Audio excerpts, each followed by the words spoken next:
Vamos dar início a essa primeira semana da integridade, que está em formato online, por ser um evento aí de suma importância, né, que requer a participação de todos. O objetivo é fortalecer o conhecimento de todos os colaboradores da MTI e as partes interessadas quanto às práticas de integridade, ética, transparência, responsabilidade social e prevenção à fraude e corrupção, trazendo questões relevantes para o exercício das funções institucionais. Por isso, é muito importante a participação de todos neste evento. Então, quero já agradecer a participação e a presença de vocês, e para iniciar, já vou passar a palavra para o nosso presidente, o presidente da MTI, Cleberson Antônio Sávio Gomes. Bom dia, presidente, o senhor está com a palavra. Bom dia a todos. Primeiramente, queria agradecer a todos, colaboradores da MTI que estão participando, desse evento importante que a empresa está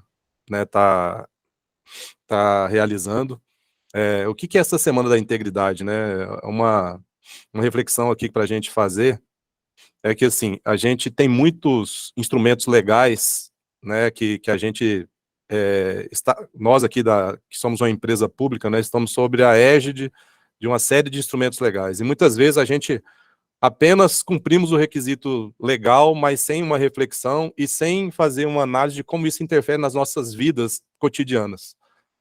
Então, assim, esse evento aqui, ele deriva de uma obrigatoriedade, que a própria Lei 303, no seu artigo 9º, traz, que é o quê? A previsão de treinamento periódico, no mínimo anual, sobre código de conduta e integridade a empregados e administradores. E ele versa mais sobre a questão de gestão de risco. Então, assim, o que motiva, essa reflexão foi a Lei 3.303, que é uma lei que trata sobre a questão da governança de empresas públicas, notadamente a Petrobras, depois de todo aquele escândalo que teve, o Legislativo Federal resolveu como que a gente pode blindar, a questão das empresas públicas em respeito à governança, a como conduzir essas empresas, Então, nós, como estamos regidos por essa lei, temos algumas obrigações, mas assim, estamos obrigação, e aí? Mas o que isso afeta o nosso dia a dia, Então, assim, não deixar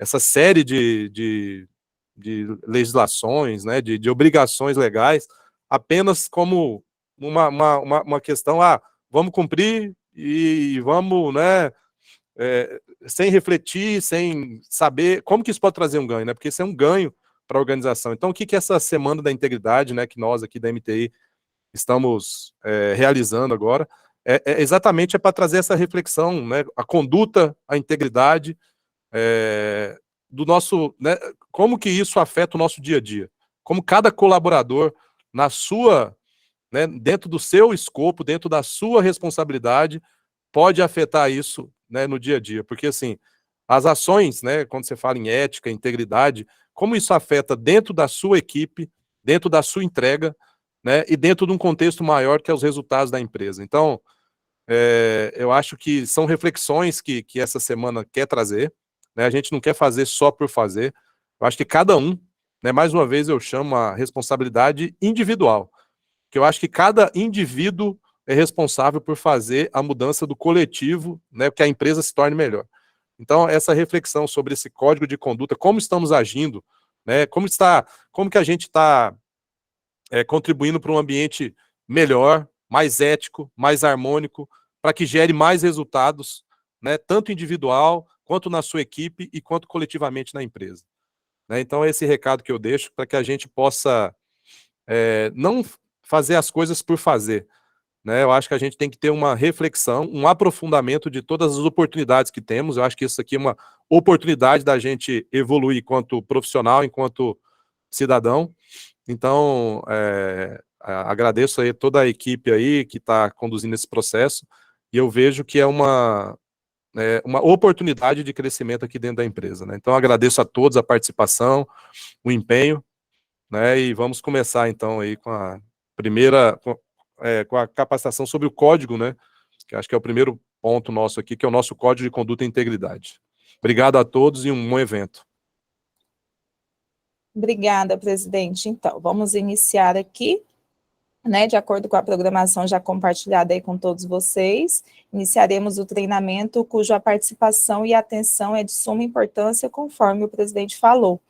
Para tanto, convido aí a gerente de unidade de conformidade, riscos e segurança da informação, né, na MTI, a Ana Beatriz Colasso. Bom dia, você está com a palavra, Ana.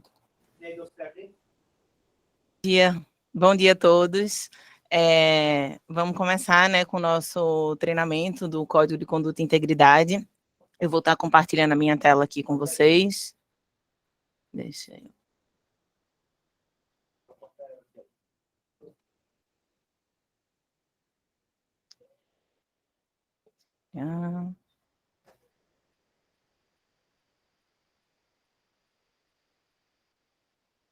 Todos estão vendo a minha tela? Sim. Sim, Ana, tudo certo. Deixa eu fechar aqui a minha.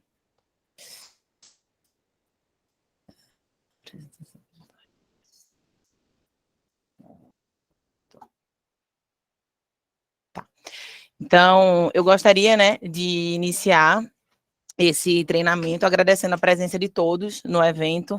Esse evento ele foi pensado e definido, né, por toda uma equipe composta por vários setores da empresa, né, como a UniCRS, a UGPES, a ouvidoria, o controle interno, a Comissão Permanente de Conduta e Integridade, a assessoria de comunicação aí que nos apoiou na formatação aí desse evento, e aí com o apoio também do nosso presidente, né, e de todos os diretores da empresa. Então, a ideia era que a gente tivesse feito esse evento de maneira presencial, mas, infelizmente, não foi possível nesse ano de 2022, né, inclusive também para a gente conseguir atingir aí o maior número de pessoas, como foi bem falado aí pela Watani. Então, quem sabe aí no próximo ano a gente não consiga estar presencial, né. É com muita satisfação que eu estou aqui hoje para abrir esse evento, de certa forma, né, sendo a primeira a falar, a palestrar, que tem o objetivo aí de estar fortalecendo o conhecimento de todos quanto às práticas de integridade instituídas na MTI, né? Então, hoje a gente está aqui abrindo a Semana da Integridade para falar sobre o nosso Código de Conduta e Integridade. Então, a ideia do evento, né, é também fazer um convite, como o nosso presidente falou, para que cada um possa refletir sobre esses temas que são tão importantes, né, e que muitas vezes eles são decisivos para que a gente tenha um ambiente de trabalho mais harmônico e para que a gente consiga atingir as nossas metas e objetivos institucionais. Então, o nosso Código de Conduta e Integridade, né, ele é um marco na nossa política organizacional, e ele tem ações e atitudes que apoiam os nossos valores e que expressam a nossa forma de ser.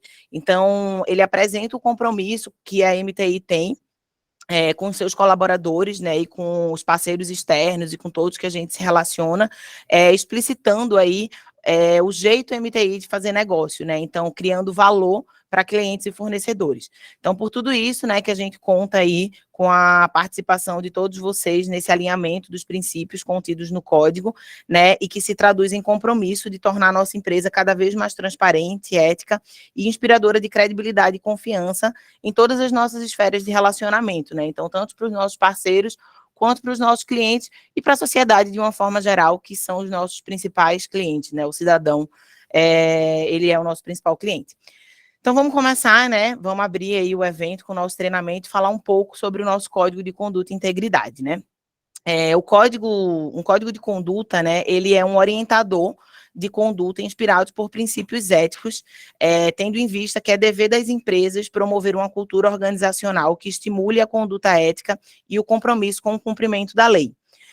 Sendo assim, o nosso código ele vai definir de maneira clara os princípios que norteiam as ações e os compromissos de conduta institucional presentes nas interações da MTI com os seus colaboradores, partes interessadas e partes relacionadas, né? Ele vai ser rigorosamente observado em todas as atividades no âmbito da empresa, e as violações elas vão ser tratadas por meio de ações corretivas e disciplinares, que nós vamos tratar aí das sanções um pouco mais para frente. Uma empresa que deseja, né, alcançar o sucesso, ela precisa definir os seus valores e estabelecer regras de conduta para garantir que toda a equipe trabalhe em conformidade e sintonia, né? Nesse caso, o treinamento que estamos realizando hoje, ele é uma forma da MTI transmitir o que deve ser seguido no ambiente de trabalho, né? Divulgando esse documento instituindo e oportunizando aí que as dúvidas sejam sanadas. Então, se alguém tiver qualquer dúvida também pode interromper e perguntar. Então, a gente abre aí no finalzinho um momento para as dúvidas eventuais. Então, antes da gente entrar, né, no conteúdo do nosso código propriamente dito, eu acho que é importante a gente avaliar aí, de forma bem rápida, o contexto da necessidade dessa existência, né? Em 2013, né, a gente teve foi publicada a Lei 12.846, a chamada Lei Anticorrupção, que ela teve o objetivo principal de coibir a atuação de empresas em esquemas de corrupção e, com isso, evitar que grandes prejuízos fossem causados aos cofres públicos. Então, sendo assim, né, o artigo 7º dessa lei prevê uma diminuição de pena ao levar em consideração se existia na empresa mecanismos e procedimentos internos de integridade, auditoria e incentivo à denúncia de irregularidades e a aplicação efetiva de códigos de ética e de conduta. Ou seja, né, foi a Lei Anticorrupção que introduziu a necessidade de um programa de integridade nas empresas, né, definindo esse programa como esse conjunto de ações cujo objetivo principal era detectar e sanar desvios, fraudes, irregularidades e atos ilícitos praticados contra a administração pública nacional ou estrangeira. Então, foi a Lei Anticorrupção que trouxe aqui no Brasil a exigência dessa preocupação maior com as questões de integridade, né? Claro que isso já vinha sendo discutido aí, né, no cenário internacional, há algum tempo antes, né? Mas aí 2013 eu acho que é o marco que a gente pode considerar, que o primeiro marco que a gente pode considerar no Brasil. E aí a gente vem para 2016, né, com a lei das estatais, né, a lei 13.303, que o presidente já falou bem aí sobre o artigo 9º. Então, foi outro marco para a gente, né, considerando que a gente é uma empresa pública, né, então especificamente para o nosso caso, foi um segundo marco que a gente teve aí. A lei das estatais, ela veio trazendo essa obrigatoriedade que fosse elaborado, né, e divulgado um código de conduta e integridade, e também a necessidade aí desse treinamento, no mínimo anual, sobre esse código e as políticas relacionadas, né.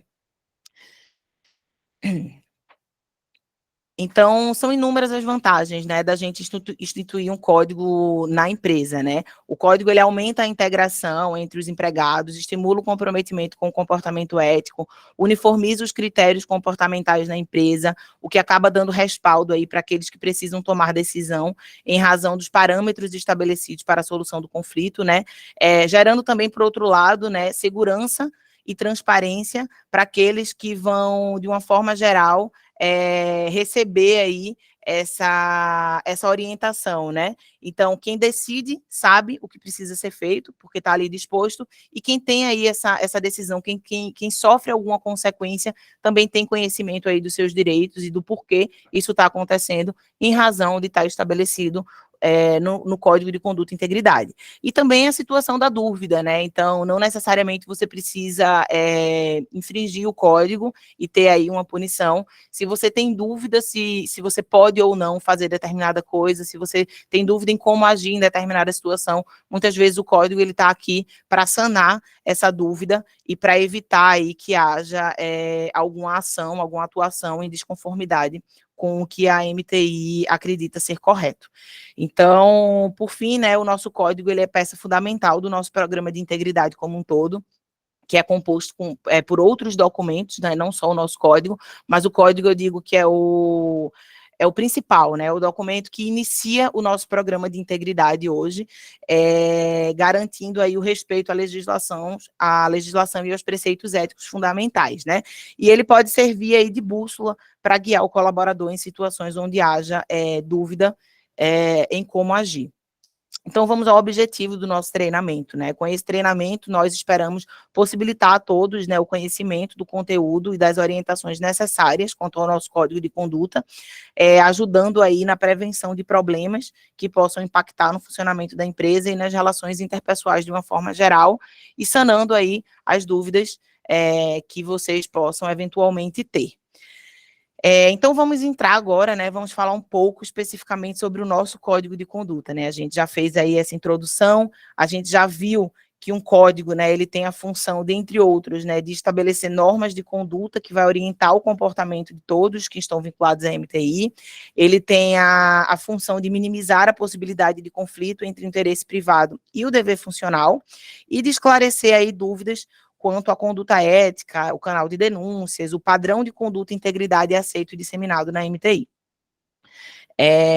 Mas o que é que contém, né? O que é que o nosso Código de Integridade ele fala sobre tudo isso? O nosso código ele foi publicado em 2018 e ele é composto por 6 capítulos, né? E aqui eu já adianto um breve spoiler para vocês. A gente está em processo de revisão desse código, né? Então, provavelmente no ano que vem, a gente já vai estar aí publicando e disseminando para vocês um código novo.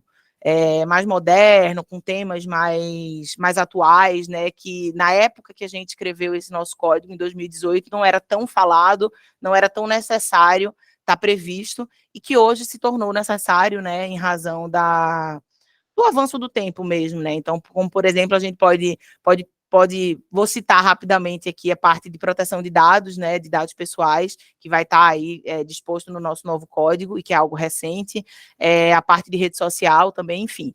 Então, tem muita coisa aí que a gente vai estar trazendo de novo, e não vou me aprofundar nesse tópico, mas só para vocês saberem que está sendo trabalhado isso hoje, né, e que provavelmente no ano que vem a gente já vai estar com a minuta finalizada.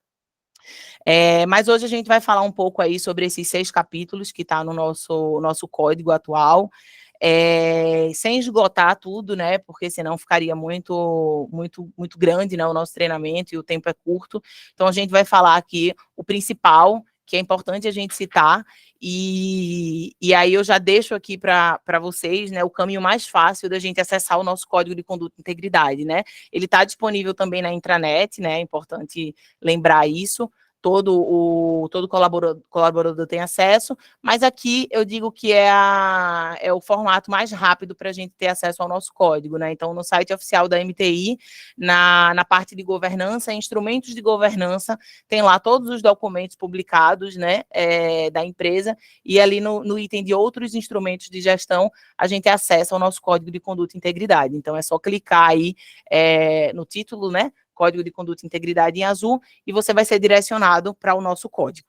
Então, é uma forma aí de lembrá-los para aqueles que eventualmente ainda não tiveram a oportunidade de ler o nosso código na íntegra. Eu acho que é bem importante a gente fazer isso.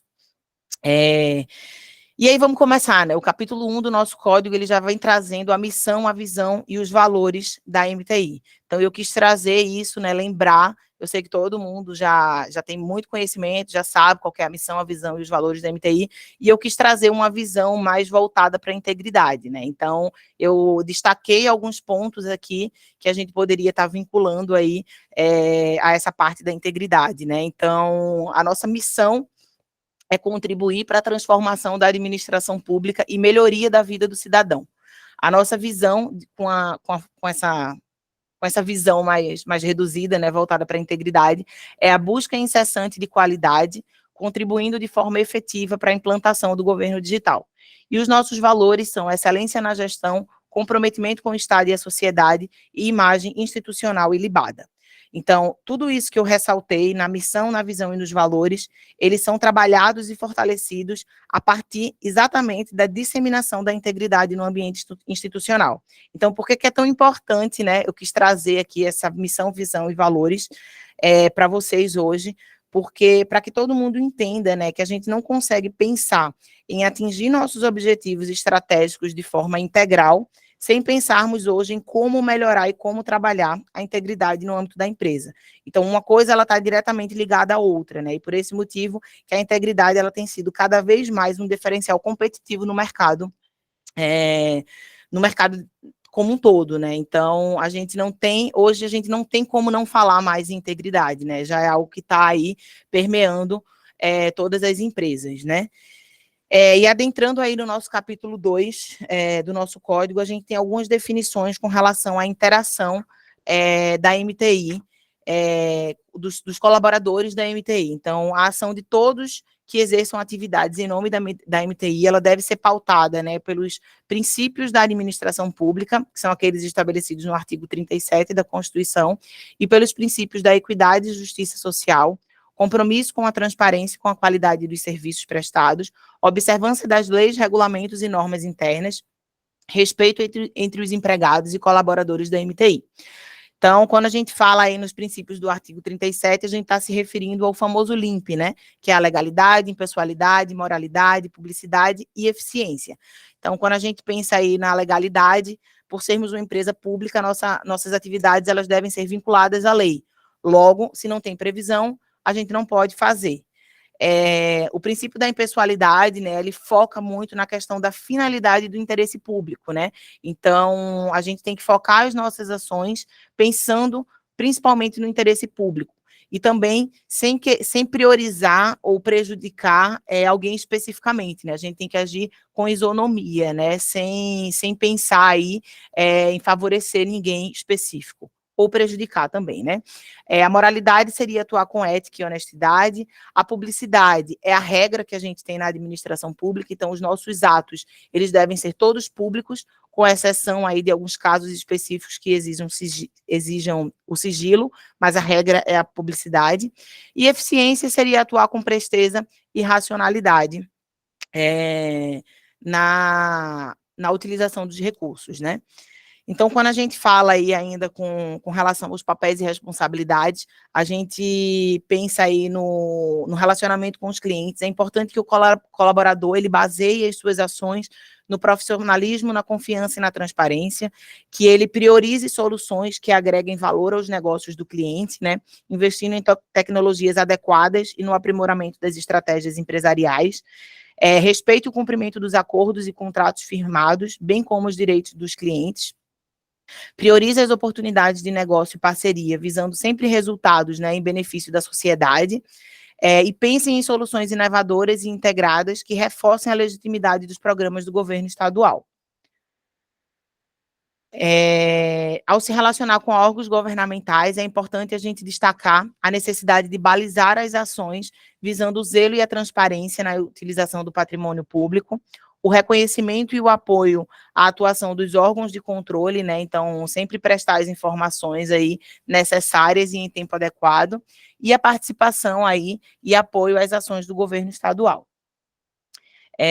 Pensando aí no relacionamento com as pessoas de uma forma geral, né? A gente precisa sempre priorizar a manutenção de um ambiente de trabalho onde o relacionamento ele seja baseado no profissionalismo, na confiança, na cooperação, na integração e no respeito às diferenças individuais, né? Com compartilhamento de conhecimentos e experiências, buscando sempre o aprimoramento dos processos de maneira geral para atingir o objetivo da MTI, né? Os resultados globais, né? Melhores resultados globais para a MTI.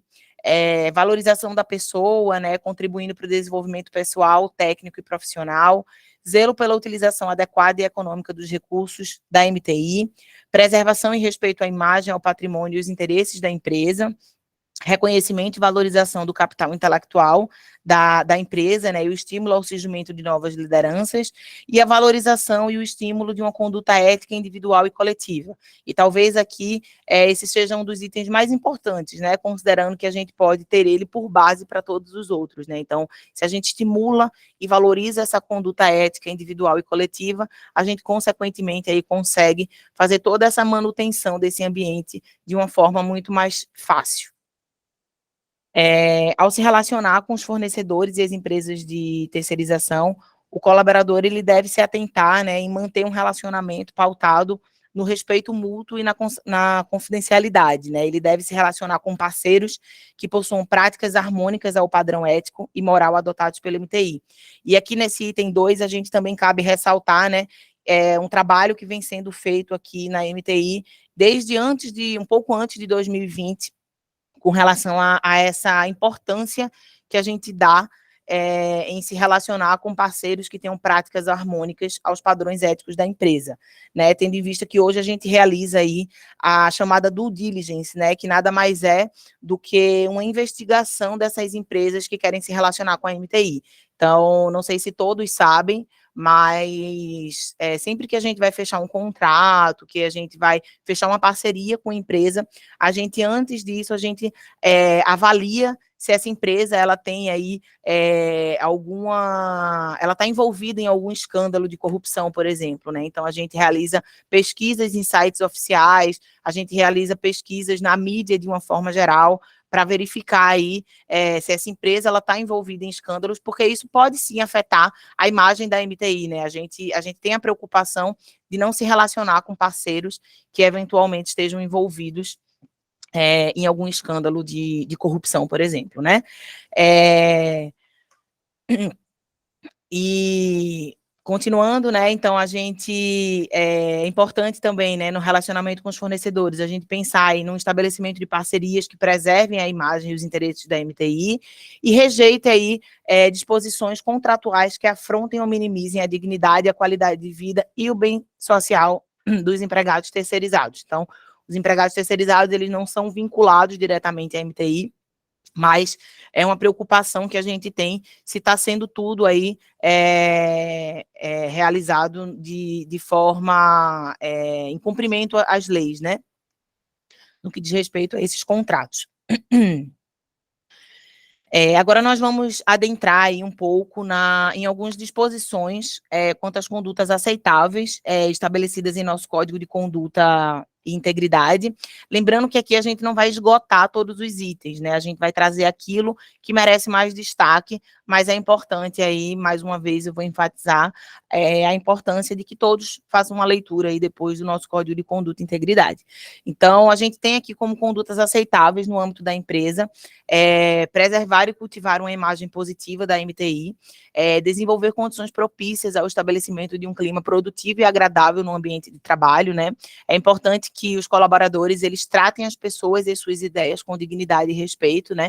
Procedam com lealdade, justiça e franqueza nas relações de trabalho, abstenham-se de utilizar influências internas ou externas para obtenção de vantagens pessoais e funcionais, utilize os recursos da MTI apenas para fins próprios aos negócios da empresa, né? Contribua para o bom funcionamento de toda a empresa, né? Abstendo-se aí de atos e atitudes que impeçam, dificultem ou tumultuem a prestação de serviços, priorizem e preservem os interesses da MTI junto a clientes, órgãos governamentais, instituições financeiras, fornecedores, entidades e outras empresas às quais a empresa mantenha relacionamento comercial.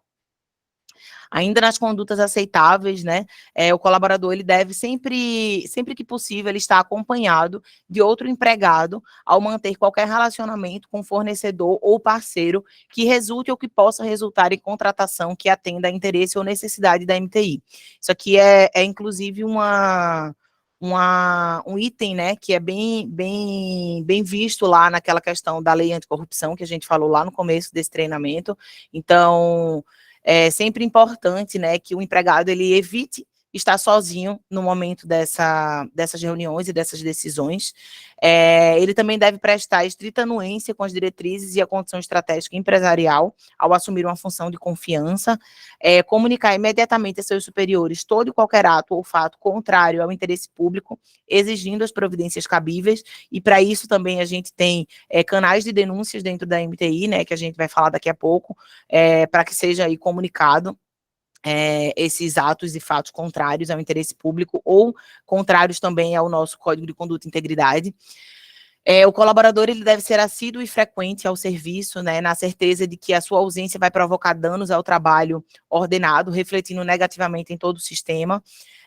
Participar dos movimentos e estudos que se relacionam com a melhoria do exercício de suas funções, tendo por escopo a realização do bem comum, divulgar e informar a todos os integrantes da sua classe sobre a existência do nosso Código de Conduta e Integridade, estimulando o seu integral cumprimento. Então, aqui é bem importante a gente enfatizar, sempre que um colaborador ele entra na empresa, né, sempre que a gente tem alguém novo dentro da empresa, é importante que a gente divulgue o nosso código, né, mostre onde que está esse código de conduta e integridade, para que ele faça uma leitura e possa ter conhecimento, eventualmente, se ainda não, se já tivemos o treinamento, por exemplo, né? E também tem aí a unidade, a comissão de conduta e integridade, que estaria aí também disposto, sempre que solicitado, a estar realizando aí essa atividade de apresentação do nosso Código de Conduta e Integridade. Agora vamos falar um pouco sobre algumas condutas que são inaceitáveis ao colaborador, ao servidor. Então, reivindicar benefícios ou vantagens pessoais para si próprio ou para terceiros em decorrência de relacionamento comercial ou financeiro firmado em nome da MTI com clientes, órgãos governamentais, instituições financeiras, fornecedores, entidades e outras empresas com as quais a MTI mantém esse relacionamento. Ser conivente ou omisso em relação a erros e infrações do nosso código, né, e de outras disposições legais e regulamentares vigentes, prestar informações ou comentar assuntos internos que possam aí antecipar decisão da empresa, né, ou gerar alguma situação de privilégio para quem solicita essas informações, ou se refiram a interesse de terceiro, exercer outras atividades profissionais durante o expediente, com ou sem fins lucrativos, né, ou ainda independente de compatibilidade de horário, exercer atividades que constituam prejuízo, concorrência direta ou indireta com as atividades da MTI. Então, não é permitido também essas atividades profissionais extras, mesmo que haja compatibilidade de horário, mas se for aí constituir algum prejuízo para a empresa, isso não poderia. Defender, favorecer ou preservar interesses de pessoas, clientes, fornecedores e empresas em detrimento dos interesses da MTI. Então, a gente volta ali para a parte do interesse público, né? Quando a gente pensa em interesse da MTI, a gente está pensando em interesse público, porque a gente é uma empresa pública que volta os nossos interesses para o atingimento do benefício da sociedade. Então, se a gente está favorecendo clientes e pessoas e fornecedores, a gente está desvinculando aí do interesse da MTI e, consequentemente, do interesse público. Então, isso também não pode. Exercer qualquer tipo de discriminação de pessoas por motivos de natureza econômica, social, política, religiosa, cor, raça ou orientação sexual, prejudicar deliberadamente a reputação de empregados, clientes, órgãos governamentais, fornecedores, entidades e outras empresas com as quais a MTI mantém relacionamento comercial. Ainda nas condutas inaceitáveis, né, é inaceitável que o colaborador ele obtenha vantagens para si ou para terceiros decorrente do acesso privilegiado a informações na MTI, mesmo que não acarrete prejuízo para a empresa. Manifestar-se em nome da MTI por meio de qualquer meio de divulgação pública, né, quando não autorizado, né, nem habilitado para esse fim, fazer uso inadequado e antieconômico dos recursos materiais, técnicos e financeiros da MTI, impedir ou dificultar a apuração de irregularidades cometidas na MTI. Então, aqui entra aí a importância, né, da gente denunciar essas irregularidades que a gente eventualmente presencie, né, considerando que a gente vai estar dificultando essa apuração, caso a gente presencie algo e não faça essa denúncia. Facilitar ações de terceiros que resultem em prejuízos ou danos para a MTI e exercer atividade profissional contrária à ética da categoria ou ligar o seu nome a empreendimentos de cunho duvidoso. Então, como a gente vem falando aqui ao longo desse treinamento, a MTI ela quer ter pessoas, né, ela quer vincular a sua imagem e o seu nome a empresas, a colaboradores, a pessoas que dividam aí dos mesmos princípios éticos, né? Então, a gente não pode aí também tá vinculando o nosso nome a esses empreendimentos de cunho duvidoso.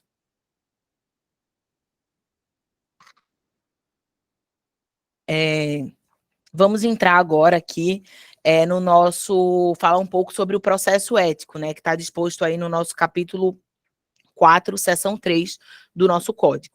Então, o processo de apuração, né, da prática de atos em desrespeito ao nosso código, ele vai ser instaurado pela Comissão de Conduta e Integridade, de ofício ou em razão de uma denúncia fundamentada, e após instaurado esse processo, o empregado ele é intimado para apresentar sua defesa no prazo de 5 dias, né, se assim ele tiver interesse, né, e ele pode ou não estar acompanhado de um advogado. Os interessados nessa investigação, né, quem fez a denúncia, ou então a própria comissão de conduta e integridade, ela pode, de ofício, estar produzindo provas, tanto documental quanto testemunhal, né? E concluída todas as diligências, a comissão ela vai informar o empregado, né, para nova manifestação no prazo de 3 dias. Então, se houver necessidade da penalização, esse empregado ele vai ser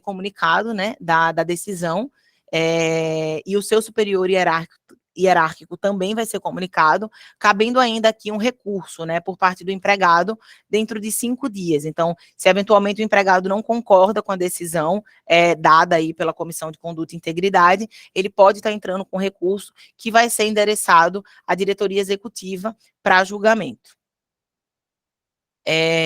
Com relação às sanções, o nosso código, ele prevê aí a aplicação de advertência ou censura ética no que diz respeito às condutas e diz respeito ao nosso Código de Conduta e Integridade, né?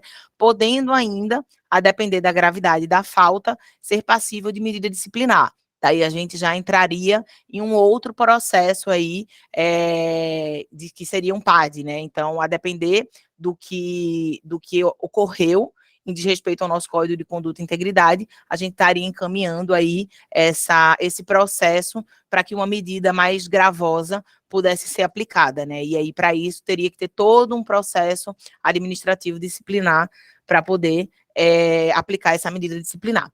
Então, a aplicação das sanções de cunho ético, né, ele não exime o infrator de eventuais responsabilizações na esfera civil, trabalhista, penal ou administrativa, né? Então, o fato da gente dar aí, como Comissão de Conduta e Integridade, né, com base no nosso Código de Integridade, o fato do empregado ele receber alguma advertência ou censura ética, não faz com que esgote as possibilidades, né? Então, esse processo, ele pode, a depender da gravidade do fato, ele pode ser dado continuidade e aí acarretar em outras responsabilizações aí nessas esferas.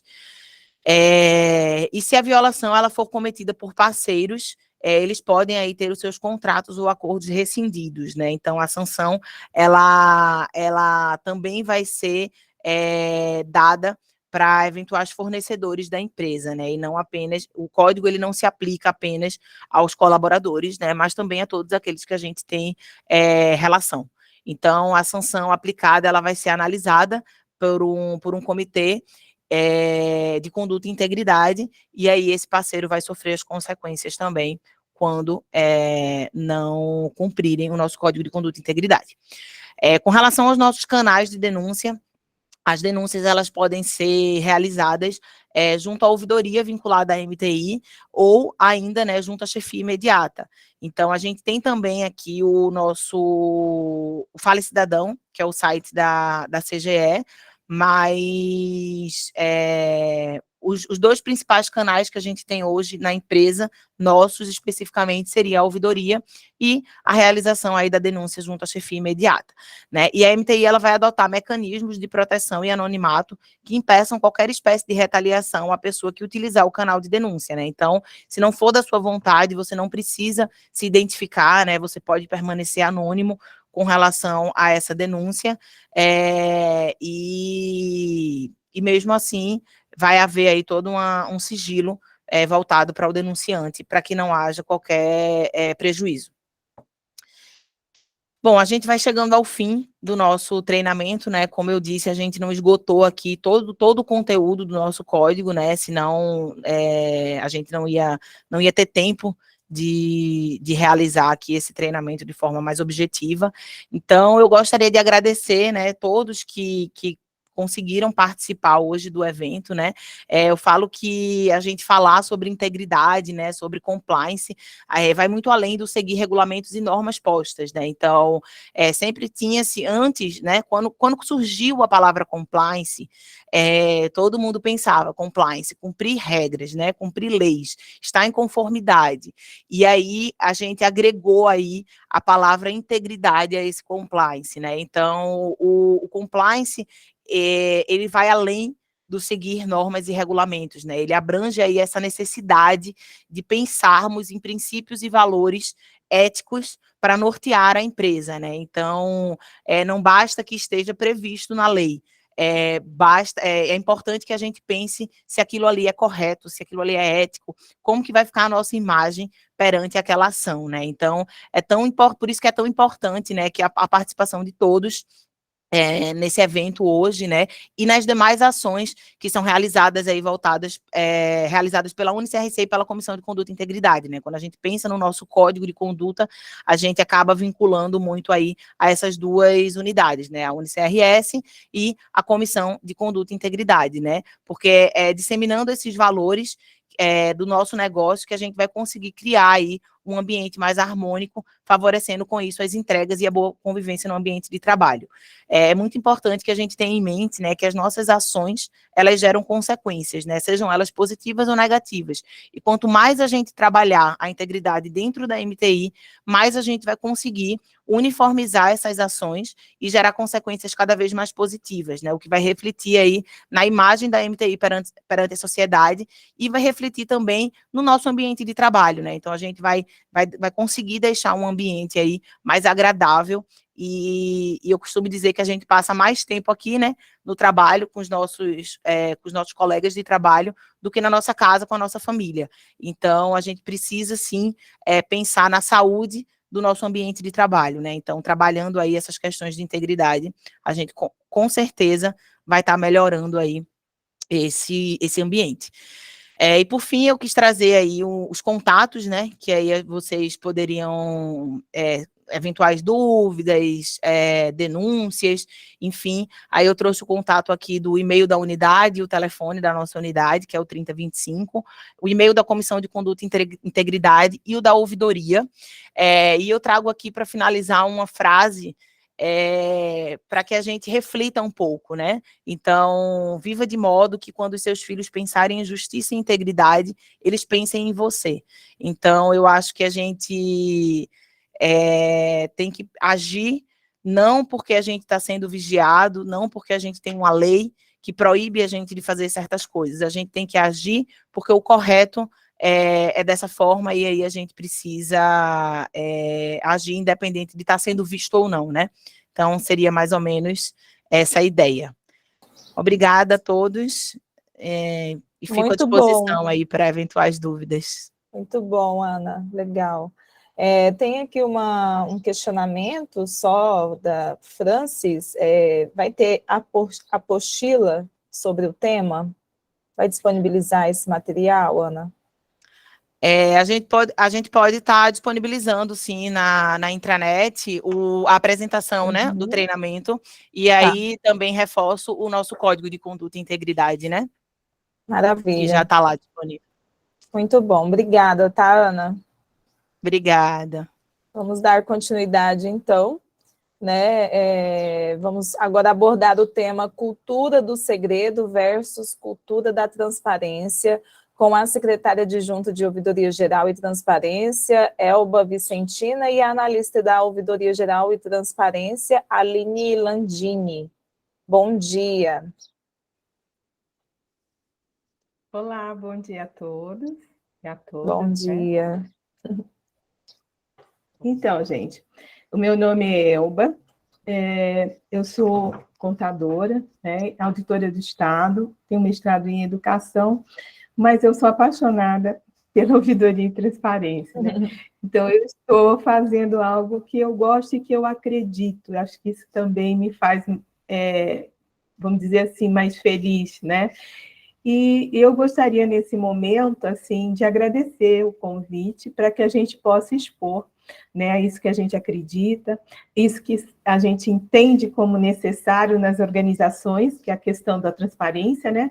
Então, na apresentação anterior, a Ana Beatriz apresentou a integridade, né? E eu entendo, assim, que a transparência é um componente, né, da integridade e de fundamental importância para que as empresas assumam também um papel, né, social. Tá certo? Então, assim, eu creio que o chamamento da Ouvidoria Geral, né, enquanto entidade que compõe o controle interno do Poder Executivo Estadual, né, a unidade de ouvidoria e transparência, ela é uma macrofunção do controle interno, e a gente busca, com isso, completar o sistema de controle interno, sendo uma unidade, né, vamos dizer assim, o portal de entrada de todas as demandas que irão alimentar esse sistema de controle interno, tá? Então, eu gostaria de agradecer a Mara por esse convite, né, para a gente poder expor e poder também trabalhar com aquilo que a gente acredita, que é a internalização dessa cultura da transparência nas organizações, tá? Eu agradeço também a oportunidade, né, de estar mostrando o que a gente tem feito, a Mara já participa, né? E também a disponibilidade da presidência dessa empresa, essa empresa da qual eu gostaria aqui de externalizar, né, os meus créditos, né? Eu aprendi muito com o pessoal da MTI, aprendo até hoje. Eu acredito que a empresa tem um papel fundamental, né? Principalmente nesse momento em que tecnologia é fundamental para qualquer, né, relação social, inclusive, né? E eu estou aqui juntamente com a Aline, né, que a técnica da ouvidoria, e que está muito presente, né, também nos trabalhos que a gente desenvolve na adjunta de ouvidoria. E a gente tem a missão, nada fácil, né, de fazer a gestão do portal Transparência MT. Porém, entendemos que essa questão de transparência que emerge em todos os setores empresariais, ele permeia também as relações sociais, né? E, nesse sentido, é fundamental que a gente internalize esses conceitos, tá? Para que a legitimidade possa estar presente também na condução das políticas públicas, tá? Então, assim, o presidente Cleberson está de parabéns, juntamente com toda a sua equipe, né, pela promoção desse evento, para que a gente possa sempre tratar disso, tem que bater na mesma tecla, não tem jeito, né, para que isso seja internalizado. Tá? Então, o que a gente vai apresentar aqui são breves comentários, né? A Aline preparou os slides e à medida que a gente for apresentando, sintam-se à vontade para interromper e agregar, né? Compartilhar o conhecimento de vocês com a gente, com todos. Sei que aqui tem gente muito mais antenada também nesse assunto, né? A gente já vem discutindo isso nos grupos de trabalho e eu acho fundamental, nesse momento, compartilhar com esse grupo grande que eu vejo aqui, que estamos em 127, né, participantes. Então, isso é muito gratificante, a gente parar esse momento para refletir, para poder dar seguimento aos nossos trabalhos, né, mas sempre dando essa paradinha para a reflexão e trazendo os conceitos necessários para a integridade nas organizações, tá? Então, Aline, a gente vai apresentar os slides e juntamente com o pessoal que estiver disposto a apresentar suas, por meio do chat, ou mesmo levantar a mãozinha e interromper, sem problemas. O que a gente quer aqui é um diálogo bem próximo, somos todos colegas, né? A gente quer essa proximidade, porque eu acredito que só isso pode melhorar as relações, né? E legitimar a transparência numa empresa de alto conceito como a MTI. Obrigada, vamos seguindo. Aline, pode se apresentar ainda. Oi, pessoal. Bom dia, eu sou a Aline Landini, eu sou analista administrativa, estou na Ouvidoria do Estado desde 2016, e queria agradecer à MTI, especialmente a Mara, né, por ter convidado a gente para conversar sobre cultura de transparência, né, cultura de sigilo e cultura de transparência. É um assunto que está super em voga, né, Elba? A gente está falando bastante sobre ele, e a própria MTI, a CEPLAG, fez vários webinars sobre o assunto, então acho que a gente está no momento de falar sobre isso, né? Eu vou compartilhar minha tela aqui com vocês e a gente vai conversando, eu vou passando a apresentação, a Elba vai comentando sobre o assunto, se tiverem dúvidas podem fazer no microfone ou então no chat. Só peço aí que, se a Mara estiver online, me avise e faça a pergunta que estiver no chat, que eu não consigo enxergar. Eu vou compartilhar minha tela aqui com vocês.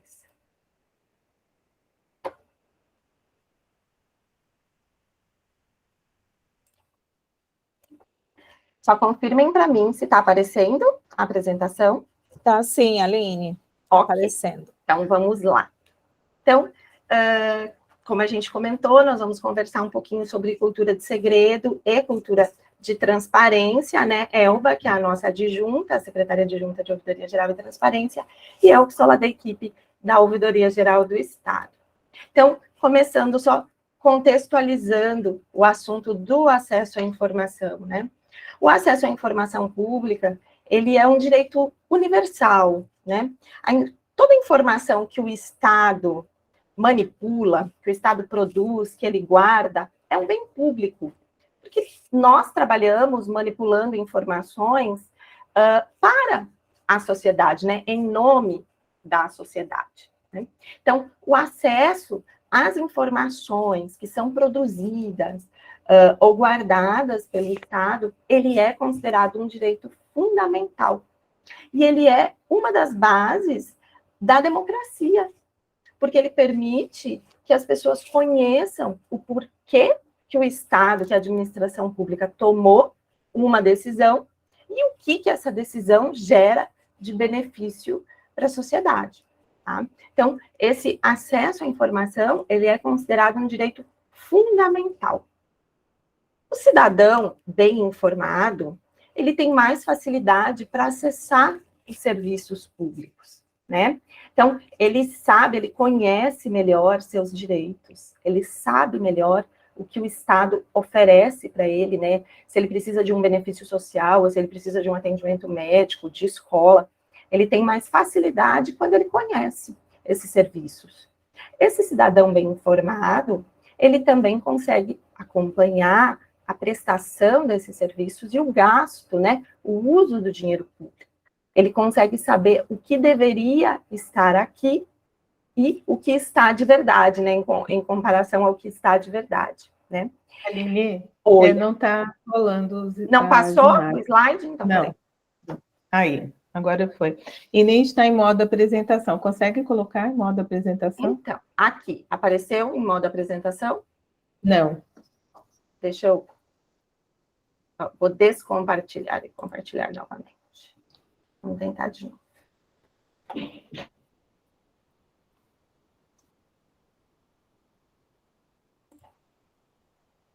Está em modo apresentação? Não. Vamos seguir assim mesmo. Assim vocês conseguem ver? Está aparecendo, ela? Está. Tá. Só que não fica tão legível quanto se estivesse no modo apresentação. Espera aí, deixa eu só abrir aqui. Deixa eu só tentar abrir de outro jeito. Rapidinho. Vou abrir do Google Drive.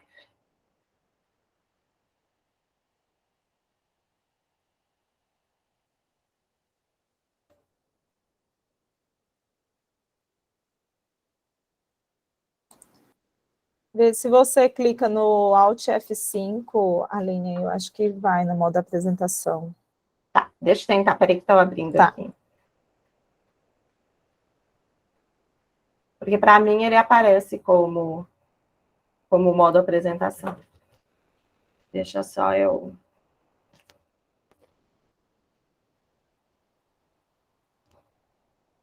Vou compartilhar de novo.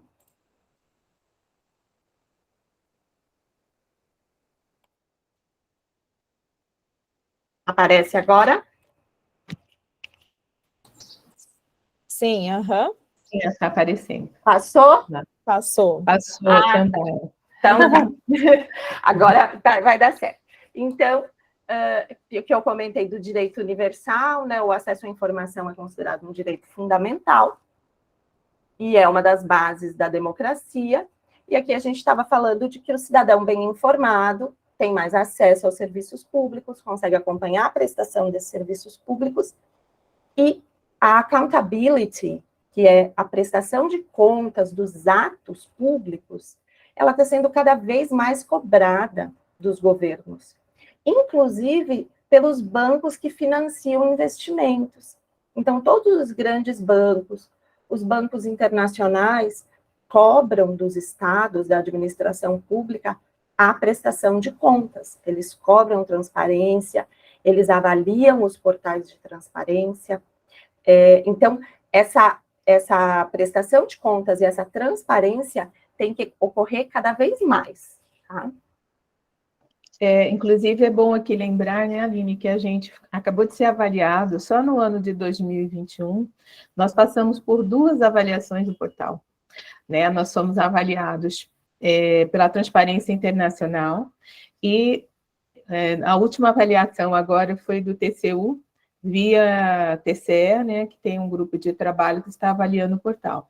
E, assim, a gente tem, com muito esforço, correndo atrás, porque essa cultura de transparência ainda não está presente, gente, principalmente no Poder Executivo, né? Vocês já conhecem as dificuldades para acessar dados, com certeza, enquanto empresa de tecnologia, e a forma de disponibilizar esses dados também, principalmente em linguagem de máquina, né, que a gente tem buscado bastante para ficar em dados abertos, né? Então, assim, é uma luta, que isso que eu estou dizendo, que a gente, em todas as oportunidades, a gente tem que estar presente para mostrar o quanto isso pode trazer benefícios e que não é algo que o MT inventou, ou mesmo que a ouvidoria inventou, né, a CGE. Na verdade, isso está institucionalizado legalmente, e, além de tudo, o que eu acho assim, mais importante é definir que nós estamos sendo avaliados por organismos nacionais e internacionais. É por meio do que está ali disponibilizado, a forma como a gente emite, né, as nossas informações, é como a gente disponibiliza, todas as pessoas que acessam terão uma visão de como o Estado é administrado, qual é a cultura presente. É a cultura do sigilo ou é a cultura da transparência? Né? Então, assim, eu chamo sempre a atenção nesse momento, né, para que a gente comece a entender que não se trata de você fazer a gestão do seu dado, da sua entidade, né, do seu órgão ou entidade, mas os dados, gente, são públicos e, como tais, têm que ser também apresentados, né? Então, assim, o marco legal é bem interessante, eu gostaria, assim, que vocês guardassem, para que isso seja até uma forma de defesa, além das avaliações, né, internacionais e nacionais também, que a gente está passando agora. E aí, que a gente possa estabelecer uma linguagem fácil, mas também de convencimento com os nossos pares, tá? Sejam ele da área, né, da própria TI, quanto da área governamental como um todo, porque, às vezes, dentro da empresa, do MTI mesmo, a gente encontra resistência. Por que vai divulgar isso? Né? Por que isso tem que ficar em linguagem de marca? Isso pode ser perigoso. Né? Então, assim, a gente precisa ter isso conosco, fundamentado, inclusive, na legislação vigente, e para poder debater até que ponto tem que ser realmente sigiloso. Tá? Então, eu chamo bastante a atenção de vocês nesse ponto da legislação e nesse ponto das avaliações. Não é nós que estamos impondo, né? A gente é que está vivendo essa imposição, mas, por outro lado, entendemos que ela é benigna, né? Ela vai trazer benefícios para todos e legitimar, né, a gestão. Tá? Desculpa aí, Aline, a interrupção, Não, vamos lá. O objetivo é esse, é você ir falando enquanto eu vou passando aqui. E a Elba falou das avaliações, e eu estava lembrando, cada ano, né, a gente é avaliado, todos os anos a gente é avaliado. Tem entidade que avalia anualmente, tem outra que avalia de 2 em 2, e assim vai, não acaba. E cada ano as avaliações mudam, né? Elas vão ficando mais sofisticadas.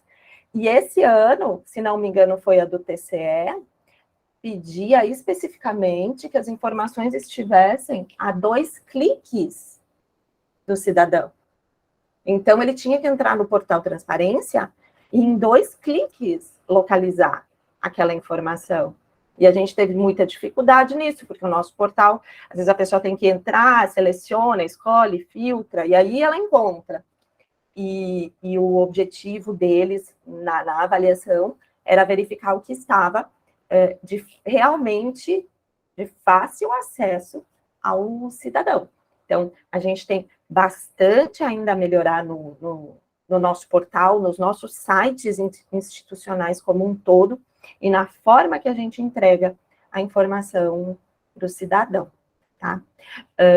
Mas aí, seguindo, como a Elba falou, essencial a base legal, até para convencimento, né? Relembrar os colegas que não é da nossa cabeça, que isso está na lei, inclusive na nossa Constituição. Então, lá no artigo 5º da Constituição Federal... Aline, deu... Oi? Diga. Não, cortou, mas pode seguir, não perdeu nada, não. Ok. Então, lá no artigo 5º da Constituição, traz que todos têm direito a receber dos órgãos públicos informações de seu interesse particular ou de interesse coletivo geral, que serão prestadas no prazo da lei, sob pena de responsabilidade, ressalvadas aquelas cujo sigilo seja imprescindível à segurança da sociedade e do Estado. Tá? Então, são informações de interesse particular, coletivo ou geral, prestadas dentro de um prazo, exceto as que têm sigilo imprescindível para a segurança da sociedade e do Estado. Tá? Essa regulamentação, tanto de prazo quanto do sigilo, vai estar na própria Lei de Acesso à Informação. A gente já vai trazer ela mais à frente. O acesso à informação como direito fundamental dos cidadãos, ele é reconhecido por importantes organismos da comunidade internacional, por importantes instituições. Então, ele está na Declaração Universal dos Direitos Humanos, lá no artigo 19, traz que todo ser humano tem direito a procurar, receber e transmitir informações. Na Convenção das Nações Unidas contra a Corrupção, tem 2 artigos, artigo 10º, que fala de informação pública, que cada Estado, parte da Convenção das Nações Unidas, precisa adotar medidas para aumentar a transparência. E no artigo 13 fala que cada Estado parte vai adotar medidas para aumentar a participação da sociedade. Então, está lá, aumentar a transparência, promover a contribuição da cidadania. Na Declaração de Princípios sobre Liberdade de Expressão da Comissão Interamericana de Direitos Humanos, também, no artigo 4º, fala que o acesso à informação é um direito fundamental do indivíduo. Tá? Então, que os Estados são obrigados a garantir o direito de acesso à informação. Alguém Aline, quer falar? Pode falar. tem uma pergunta. Diga. José Roberto. Pode falar. Fala ela para mim, Mara, que eu não consigo ver. Ele levantou a mão, acho que ele ia Você fazer vai a pergunta fazer? diretamente. Eu vou ler aqui a pergunta dele, pode ser? Ok, Pode. pode ser. José Roberto Leite. Em termos práticos, como um cidadão pode solicitar essas informações públicas apenas pelo portal Transparência? Aí a gente, posso respondendo, né? Pode. A gente tem o sistema de ouvidoria, que inclusive é da NTI, né? A gente trabalha com o sistema Fale Cidadão. Ele está regulamentado na Lei Complementar 550 como o único sistema de ouvidoria do Estado de Mato Grosso. Tá? Então, por meio desse sistema Fale Cidadão, você pode solicitar informação com base na LAI ou qualquer outro tipo de solicitação desejada, pode fazer denúncia, elogios, né? Dar algumas sugestões, tá? Então, nesse sistema, existem vários formulários. Aí, de acordo com a sua demanda, seja ela um elogio, seja ela uma solicitação de informação, seja ela uma solicitação de informação com base na LAI, você escolhe qual é o que você quer, preenche o formulário, ele é encaminhado via sistema. A ouvidoria geral é que faz a triagem, de acordo com a sua demanda, vai ser encaminhado dos órgãos e entidades para que eles respondam. Com a resposta, isso é entregue novamente, devolvido à ouvidoria geral, que faz uma auditagem. Após essa auditagem, que ela é devolvida ao cidadão. Não sei se fui clara. E assim termina o ciclo de ouvidoria, tá? Então, todas as informações, desde que elas não estejam protegidas, né, com sigilo, a gente recomenda que os órgãos e entidades respondam dentro do prazo legal, inclusive, que é de 20 dias, né? E daí a gente acompanha se respondeu, se não respondeu, os prazos, né? E encaminha para o cidadão essa resposta já feita à auditagem. O que é feita na auditagem? A auditagem vai ver o que ele respondeu, né? E o que foi perguntado e o que foi respondido pelo órgão e entidade. Se tiver de acordo, a gente encaminha para o cidadão. Se não tiver, devolve para que ele faça novamente, né? Com as instruções do que do que o cidadão está pedindo, o que ele respondeu, às vezes não tem nada a ver, né? Então, a gente tem buscado, mesmo nesses trabalhos, né, de formiguinha pequeno, demonstrar o quanto é importante levar para o cidadão o que ele está pedindo, né? Então, eu sempre gosto de enfatizar que a gente tem que voltar a administração para fora, né? A gente tem que atingir o cidadão e não somente interno, né? Sempre a administração pública foi voltada para dentro, para atender secretários, gestores. Hoje, os gestores que têm que estar atentos às demandas sociais. Como eu disse no início, a ouvidoria é a porta de entrada, né? A gente funciona como unidade de inteligência mesmo, porque tudo que entra por ali é um reflexo do que acontece na sociedade, né? Se você imaginar, por exemplo, a época do Covid, as demandas aumentaram, assim, né, no começo da pandemia, foi assim, principalmente em relação a informações de saúde, onde que estavam sendo os centros de atendimento, como se faziam os agendamentos, entendeu? Então, tudo veio para a ouvidoria. Então, ali você sente a sociedade e também a forma como as pessoas estão dispostas a prestar esse serviço. Que serviço é esse? O serviço de informação ao cidadão, né? Então, como é que elas estão agrupadas, como que elas estão disponibilizadas? Então, a nossa luta é para que a gente consiga, quanto mais dados abertos em leitura de máquina, melhor. Porque daí o acesso já vai estar lá disponível. Muitas das vezes a gente só coloca o link. Quando as pessoas perguntam, já está disponível, é que elas, às vezes, não foram no portal Transparência buscar, tá? Exato. A gente, eu nem, aqui na apresentação, a gente nem colocou detalhes sobre o pedido de informação. Era para ser mais ampla a apresentação, mas é isso. Os portais Transparência trazem as informações, e o que não está lá, ou o que é mais detalhado, mais específico, o cidadão pode pedir via pedido de informação pela ouvidoria, né? Pela lei, o pedido de informação tem que ser identificado com o CPF, mas ele pode ser sigiloso. Então, você pode colocar seus dados e pedir sigilo. Então, o órgão que vai receber essa tua pergunta não vai saber quem perguntou, né? Não vai saber quem quer essas informações, e você recebe a resposta pelo próprio sistema, tá? Então, esse é o formato para o cidadão conseguir acessar as informações públicas, ou o portal Transparência, ou pedido de informação. Aline? Oi?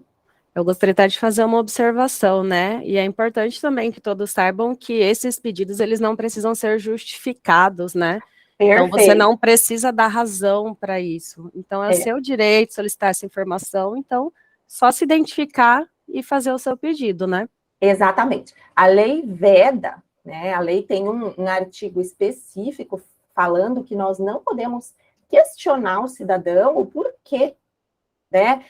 Pedir motivação dele, por que você quer essa informação, o que você vai fazer com isso. Então, o entendimento é que se a informação é pública, ela é pública. Se ela não é pública, ela tem as motivações, mais para frente aqui a gente vai falar sobre isso, né? Que tipo de informação que é pública, qual tipo que não é pública. Se ela não é pública, a gente informa ao cidadão que, infelizmente, essa informação não pode ser fornecida pelo motivo A, B, C e D, né? Se não, fornece a informação, tá? Aline, chegou outra pergunta, mas eu acho que você vai abordar isso. Então, tá, José Correia está pedindo para abordar, fazer uma correlação entre a transparência e a LGPD. Ah, tá, mais para frente. Vai chegar Aguarde, nisso, né? vai chegar. Segura, acho que segura a pergunta. Já a gente chega lá, tá?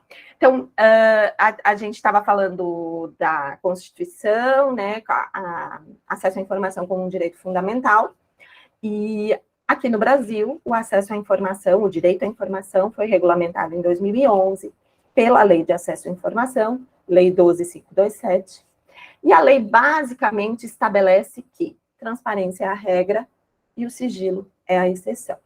Tá? Em Mato Grosso, a Lei de Acesso à Informação foi regulamentada pelo Decreto 1973 de 2013, que depois foi revogado pelo 806 de 2021. Tá? Aí, nesse decreto, tem todo o detalhamento de como que tem que ser o pedido de informação, como que o órgão responde, posso negar, não posso negar, prazos, o prazo, eu ia falar, esqueci. Prazo de atendimento a um pedido de acesso à informação, por lei federal, é 20 dias, prorrogável por mais 10 dias. Tá? Então, temos 30 dias no total para responder um pedido de informação de um cidadão, tá? Aí aqui, por isso que eu coloquei até o primeiro decreto de 2013, que Mato Grosso regulamentou, nós trouxemos uma timeline, né, do acesso à informação, das legislações de acesso à informação. Só para a gente entender que não é uma coisa nova, tá? Lá na Suécia, o acesso à informação existe, o direito a acessar a informação tá em lei desde 1766.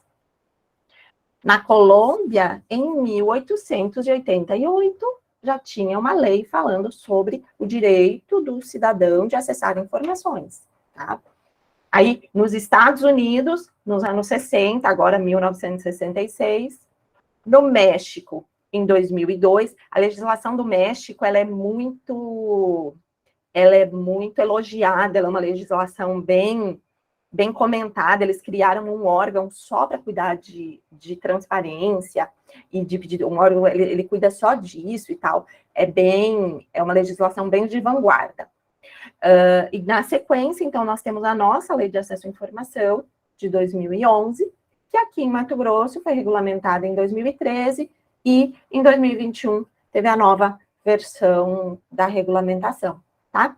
Então, estamos aí desde 1766 com leis que falam sobre o direito de acessar as informações do governo, tá? E tem uma sociedade sem fins lucrativos lá do Canadá, Center for Law and Democracy, ela faz um ranking de direito à informação. Tá? Eles analisam as leis de acesso à informação dos países que têm a lei, né? Então, eles fazem uma análise dessa lei em 7 aspectos. Então, eles olham a forma de pedir, o que pode ser fornecido, o que pode ser negado, se o cidadão tem a possibilidade de recorrer, tudo mais. Eles analisam somente a lei, não os acessos, eles não pedem para ver os pedidos e tal, eles olham somente a legislação, tá? Então, eles fazem esse ranking das leis de acesso à informação. E aí eu trouxe esse mapa, que eu achei ele muito interessante. A última avaliação, que foi feita no ano passado, teve 136 países com leis avaliadas. Nossa norma está em 29º lugar. A nossa lei de acesso à informação é considerada como muito boa. Vocês podem perceber no mapa que do vermelho são as piores, as com menor pontuação no ranking, e vai indo para o verde até esse verde escuro. Então, a nossa lei está no verdinho claro, acima de 100 pontos, o máximo são 150 pontos, tá? Então, nossa lei de acesso à informação, ela é uma lei muito elogiada, ela é uma lei muito boa, muito robusta. Nós estamos também na vanguarda dos países em termos de legislação de acesso à informação, né? Vocês podem perceber no mapa que Estados Unidos, Canadá estão abaixo da gente, toda a Europa, praticamente, né? Toda a parte mais ocidental da Europa está abaixo da gente nesse ranking, né? Então, a nossa lei, ela é uma lei muito boa de acesso à informação. E aí, chegamos no ponto-chave da nossa apresentação, né? Da nossa fala, da cultura de segredo versus a cultura de acesso. O que é a cultura de segredo, né? É uma cultura, é um princípio de que a circulação de informações pode apresentar riscos para a gestão. Então, lugares que têm essa cultura de segredo se favorece a criação de dificuldade para fornecer informação, né? Então, na cultura de segredo, o que se acredita? Que o cidadão só poderia solicitar informações que têm relação direta com ele ou seja, as informações dele. Nessa cultura de segredo, se acredita também que os dados podem ser utilizados indevidamente por grupos, por empresas, em questão econômica. Entende-se também que os pedidos do cidadão são problema, é trabalho, né? Sobrecarrega os servidores e atrapalha o serviço público. Nessa cultura de segredo também se acredita que é só o chefe, é o chefe que tem que me dizer o que vai fornecer e o que não vai fornecer. E, por fim, acredita que o cidadão não tem condições de exercer esse direito, porque ele não vai conseguir compreender, que então ele não está preparado para exercer o direito do acesso à informação. Tá? Na cultura de segredo, a informação fica retida e muitas vezes ela se perde, né? Porque até ela é tão secreta, ela é tão importante que muitas vezes ela não está nem organizada formalmente. E nesses casos, a gestão pública que perde, né? A gestão pública perde eficiência, o cidadão não exerce o seu direito e o Estado também não cumpre o seu dever de informar o cidadão. Tá? Então, essa é a cultura de segredo, que basicamente transferir informações é perigoso. A cultura de segredo, essa é a premissa principal, né?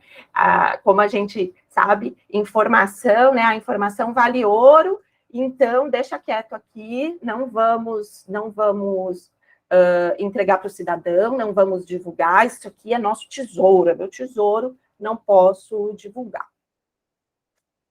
Já na cultura de transparência, lugares que têm uma cultura de transparência, os agentes públicos têm a consciência de que a informação pública pertence ao cidadão, né? Que nós trabalhamos para o cidadão e que as informações que o Estado acumula, produz, guarda, são também desses cidadãos, né? E aí, na cultura de transparência, o que se acredita, o que se entende? Que a demanda do cidadão, o pedido desse cidadão é legítimo, que o cidadão pode solicitar informação sem precisar se justificar dos porquês. Nesta cultura de transparência se criam canais eficientes de comunicação entre o governo e a sociedade. Existem regras claras para a gestão das informações e também para o fornecimento dessas informações. E os servidores são permanentemente capacitados para atuarem de forma transparente, né? Para atuarem implementando essa cultura de transparência. Tá? Então, na cultura de transparência, o fluxo dessas informações favorece a tomada de decisões, a boa gestão de políticas públicas e a inclusão do cidadão.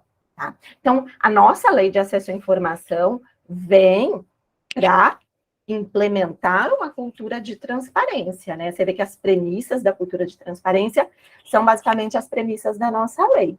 E aí, agora, eu lembrei a questão aqui do fluxo de informações, e vocês que são da empresa de tecnologia, acho que sabem isso melhor do que ninguém, como é difícil, às vezes, conseguir a informação de um outro órgão que seria importante para uma decisão sua, né? Às vezes você tem que definir uma política pública e tem uma informação super relevante ali na outra entidade do mesmo Poder Executivo e a gente não consegue, né? Não consegue obter aquela informação com facilidade.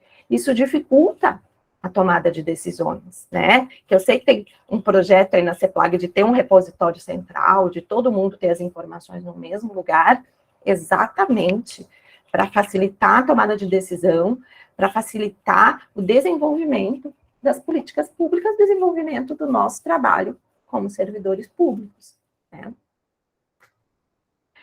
Então... Aline, só assim, reforçando, antes de chegar nessa cultura de segredo e cultura do acesso, né, só reforçando, assim, que não basta uma legislação ser que nem a nossa, né? A gente está à frente de alguns países tidos, né, desenvolvidos, e a gente, mesmo assim, tem dificuldade na implementação dessa legislação, né? Então, assim, como eu disse também no começo, a questão da cultura da transparência, do acesso, é preciso ser internalizado nas organizações, né? E não basta simplesmente uma legislação que seja bem fundamentada, bem assim, como que eu posso exemplificar, né? A gente tem a LGPD com todos os itens ali, muito bem delineados, essa é a palavra, né? E ainda assim tem dificuldade de interpretação, né? As pessoas interpretam à sua maneira, seus interesses, e isso a gente não tem mais como conceber. O que eu vou dizer para o cidadão quando ele me pede, né, sobre, por exemplo, qual foi o gasto, né, por exemplo, da saúde com o Covid. A gente tem esse gasto lá no portal, né? Mas, assim, se você tivesse que levantar isso, teria que ter sido feito.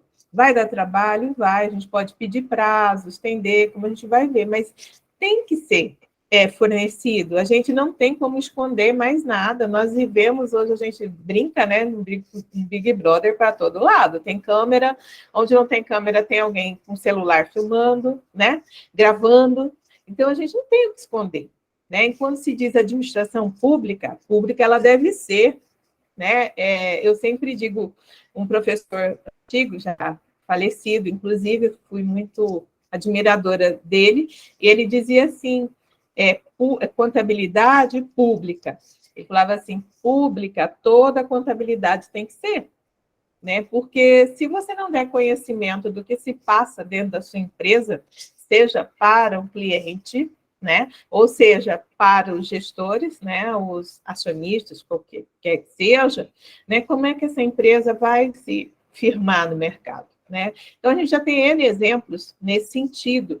Então, a cultura do segredo e a cultura do acesso, eu sugiro, assim, que seja colocado, né, nos murais, né, onde você possa ler alguns exemplos nesse sentido. A gente vai tendo que dar as gotinhas todo dia disso, para que a gente consiga realmente internalizar essa cultura. A cultura da transparência, a cultura do acesso, né, sem fugir, como a gente vai ver ali para frente, da proteção de dados pessoais. Pode seguindo ali. Mas é isso mesmo, né? Para mudar a cultura, para poder implementar um sistema de acesso à informação, um sistema de transparência, a gente precisa vencer essa cultura do segredo, e nisso é o servidor que tem papel fundamental, né? Somos nós os agentes da mudança cultural, porque se nós não mudarmos o nosso entendimento, a gente não consegue atender à lei, né? A gente sempre vai ver a lei, não, mas aqui, não, mas ela está falando que é 20 dias, mas não é bem assim, né? Pega a lei, mas não é bem assim. Então, os agentes da transformação somos nós, servidores, né? Se nós não mudarmos a nossa mente, se nós não mudarmos os nossos entendimentos, a gente não consegue levar a transparência ao cidadão. Tá? É como eu estava agora, eu antes de entrar aqui, eu estava numa outra reunião falando sobre linguagem simples, né? Que é também uma tendência agora do governo, né? Vamos falar com simplicidade. E aí tinha, não, mas a linguagem simples é tanto para o cidadão quanto para o servidor. E aí nós conversando, na verdade, é o servidor que é o agente da mudança. Nós, se a gente começar a se comunicar de forma simples, o cidadão vai receber isso de forma simples também. Né? Então, da mesma forma, a cultura de transparência. Nós temos que ter muito certo de que a transparência é a regra e o sigilo é a exceção. Né? Então, como a Elba falou, é de pouquinho em pouquinho, é um trabalho de formiguinha mesmo, a questão de mudança de cultura. Inclusive, todas as questões de acesso à informação, a gente, óbvio, tem a lei, que é a nossa regra geral, o decreto, mas inúmeras vezes a gente trabalha em cima do pedido concreto. Então, a gente pega o que o cidadão pediu, né, vai ler exatamente o que ele pediu e pondera, né, o interesse público contra o interesse privado, né, isso aqui, o que ele está pedindo? realmente é público, tem interesse público em cima desse assunto, como que podemos proceder? Né? Então, não é uma receita de bolo, né, que é 4 ovos, uma xícara de açúcar e tal, vai certinho. Não, a gente tem todas as regras gerais, mas o universo dos pedidos de informação, da informação pública, é bem amplo. E aí a gente vai estudando também, caso a caso. É um assunto fascinante, porque você não vence, né? Ele não acaba, cada dia é uma novidade, cada dia você tem que pensar novamente sobre o que, né, o que pode ser fornecido, o que não pode. Nós vamos ver à frente o rol de informações obrigatórias, mas a partir dali é um universo de informações que o Estado produz, né, produz ou guarda para os cidadãos. E aí, na sequência desse raciocínio de cultura de transparência, temos o governo aberto, que eu acho que vocês, como da área de tecnologia, conhecem até mais do que a gente, que eu acho que está bem em voga as questões do governo aberto, que é uma nova visão da administração pública, né? É uma visão de governo que não é mais escondido, fechado, centralizado, né? O governo aberto ele é baseado em 4 princípios, tá? Então, que é a transparência, a prestação de contas, a participação e a tecnologia. E os países que fazem parte da OGP, que é Open Government Partnership, o Brasil faz parte desse grupo de países, eles fizeram uma declaração de governo aberto, né? Então, sobre transparência, eles decidiram que os países que fazem parte vão aumentar a disponibilidade de informações sobre as atividades governamentais. Na prestação de contas e responsabilização, que é a accountability, os países se comprometeram a implementar os mais altos padrões de integridade profissional por todas as administrações públicas. Quando se fala de participação cidadã, os países se comprometeram a apoiar a participação cívica. E com relação à tecnologia e inovação, o comprometimento foi em ampliar o acesso a novas tecnologias para fins de abertura e prestação de contas. Então, o governo aberto é totalmente embasado em transparência e prestação de contas. Tá? Essa é a nova tendência de administração pública no mundo. De uma maneira ou de outra, todos os países estão trabalhando nestas linhas, tá? Em termos de governo aberto. Eu não sei se vocês participaram do webinar que a CEPLAG organizou com o Fernando Barbalho, que foi falado sobre dados abertos. E ele trouxe essa tendência de governo aberto, a tendência de compartilhar bases de dados para que os cidadãos também consigam propor melhorias, consigam verificar novas formas de administrar, consigam verificar até mesmo soluções para problemas que a administração pública não consegue acompanhar. Né? Então, essa é a premissa do governo aberto, é participação, a tecnologia focada na participação, na transparência e na prestação de contas, estados com transparência e com processos bem formatados de prestação de contas e de responsabilização. Então, no governo aberto, a administração pública e a sociedade civil cooperam para o desenvolvimento do Estado, tá? O desenvolvimento do país mesmo. E o que a gente vê ali na Ouvidoria Geral? Então, a gente conversa com todos os órgãos e entidades, né? A gente conversa com eles sobre transparência, tanto como o portal Transparência, pedindo acesso às suas informações para alimentar o portal, quanto nos pedidos de informação do cidadão, né? O que a gente vê como cenário atual aqui no nosso estado?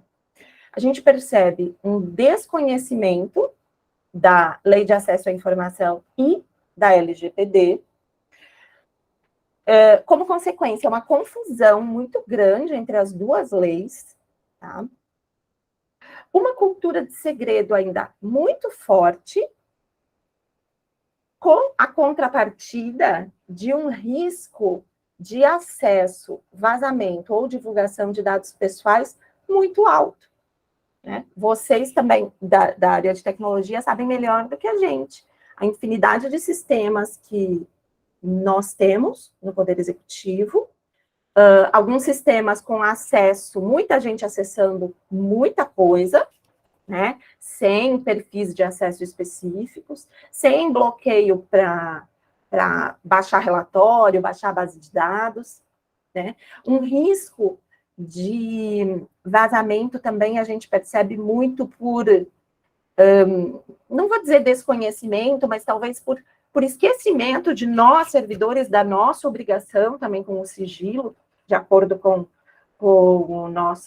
a normativa, né, dos servidores públicos. Então, às vezes a gente esquece que as informações que a gente manipula, né, precisam ficar restritas ao nosso ambiente de trabalho, ao trabalho que a gente está desenvolvendo, né? Então, a gente percebe isso no dia a dia aqui no nosso estado, né? Um risco grande de vazamento de informações e, em contrapartida, uma cultura de segredo muito forte. Ah, mas para que o cidadão quer saber disso? Ah, mas aí eu não vou fornecer. Não, mas esse aqui é melhor, não. Esse aqui, essa informação, eu acho que não. É, então, a gente percebe no dia a dia essa dificuldade em transparência, em abrir informações, e, ao mesmo tempo, um risco grande de vazamento de informações, tá? E aí chegamos na pergunta do colega, né? Lei de Acesso à Informação versus Lei Geral de Proteção de Dados Pessoais, a Lei 13.709 de 2018. O que a gente percebeu? Como a LGPD trouxe responsabilização muito grande, muito detalhada, todo mundo assustou, né? A LGPD, assim, quando ela saiu, houve, né, todo aquele burburinho. Até hoje, ainda causa muito burburinho, infelizmente, o burburinho não conseguiu se definir em políticas mais específicas, mas há muito, né? É uma lei que chama muita atenção. Mas é importante ressaltar que, com relação à execução da transparência pública, com relação à função do Estado de dar transparência aos seus atos, a Lei de Acesso à Informação é a norma, tá? Então, tudo relativo à transparência pública está contemplado na Lei de Acesso à Informação. A LGPD não trouxe nada novo com relação à transparência pública, tá? A LGPD trouxe uma infinidade de novidades com relação à proteção dos dados pessoais, porque ela trata desde a coleta, né? Então, como você vai coletar esses dados, como você guarda, como você usa, se você compartilha, se você não compartilha, e até como você descarta esses dados pessoais, tá? Então, a LGPD é uma norma que trata do ciclo de vida de um dado pessoal inteirinho, e como que quem está com esses dados, quem é responsável por esses dados, como que tem que agir, tá? Ela trouxe uma boa definição de dado pessoal sensível, tá? Mas a proteção a esses dados já estava prevista lá na Lei de Acesso à Informação. A proteção a esses dados, no que se trata de transparência, já estava na Lei de Acesso à Informação, tá? Então, nós vamos usar a LGPD quando a gente está falando de coletar dado, de compartilhar dado com outro órgão, de guardar do sistema, de como eu guardo, de como eu descarto, que tipo de autorização eu preciso ou eu não preciso para manipular esse dado, e etc. Tá? A CGU teve que fazer um entendimento sobre isso por conta da confusão entre as duas normas. Tá? Então, ela fez uma orientação ressaltando isso, que quando se fala de transparência, de pedido de acesso à informação, a norma vigente é a Lei de Acesso à Informação, tá? Então, as duas normas são compatíveis, elas harmonizam os direitos fundamentais do acesso à informação, da intimidade e da proteção dos dados pessoais. Elas não são contraditórias, tá? Então, as duas leis caminham juntas, e não tem nada que essa diz transparência e essa diz sigilo, tá? Elas são bem complementares. Tá? Aí eu queria, vou parar um pouquinho, caso o colega que perguntou da LGPD tenha alguma dúvida, ou mais alguém tem alguma dúvida específica sobre essa interposição entre as duas leis, a gente já fala agora.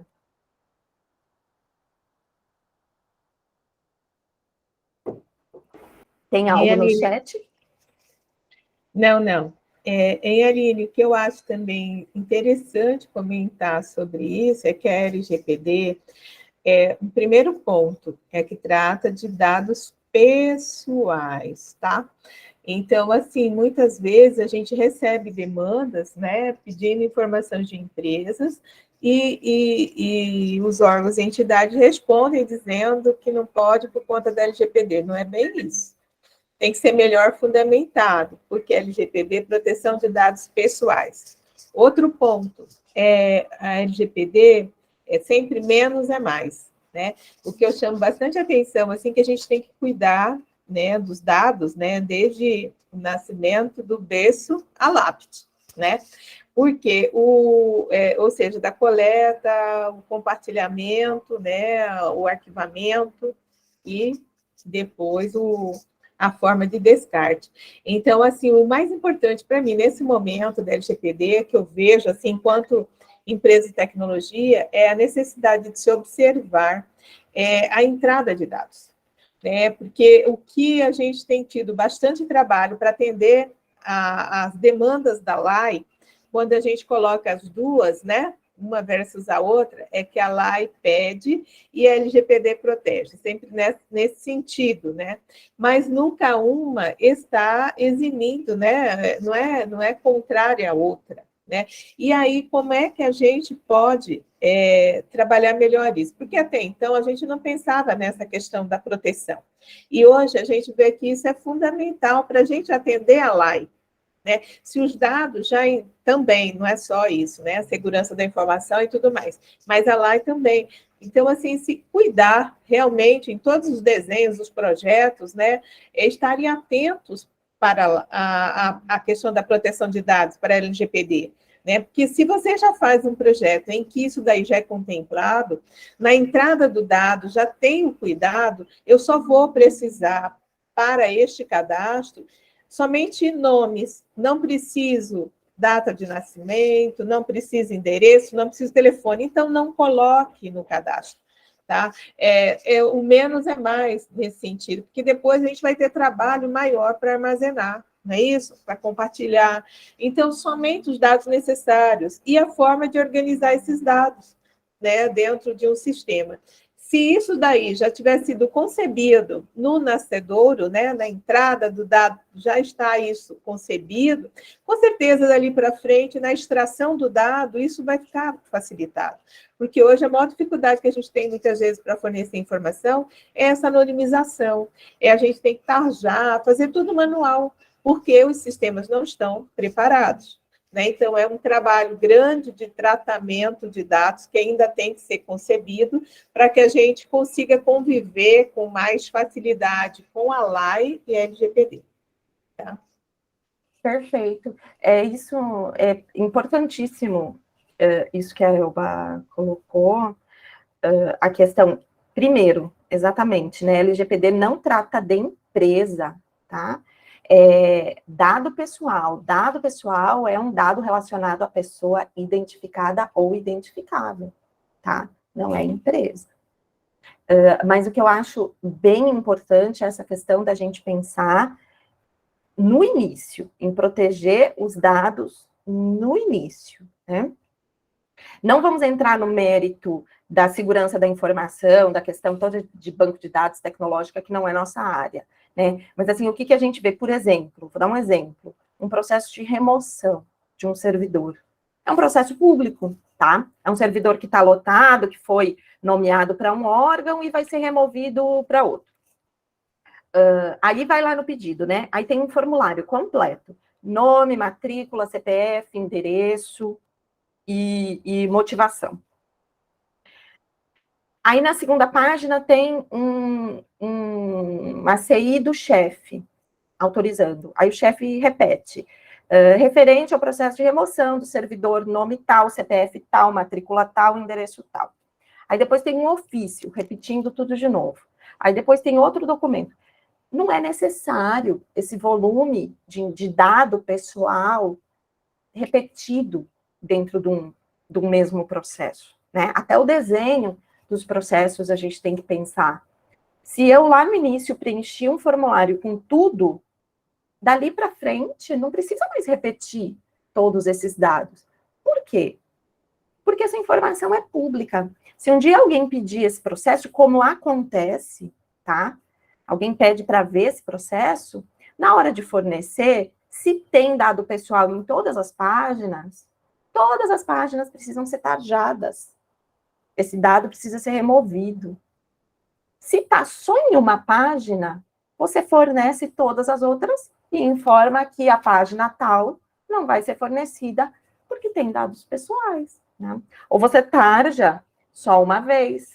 Então, é uma coisa boba, uma coisa simples, na verdade, que a gente não tem o hábito de prestar atenção, né? Nunca nos preocupamos com isso. Mas a partir de agora precisamos nos preocupar, tá?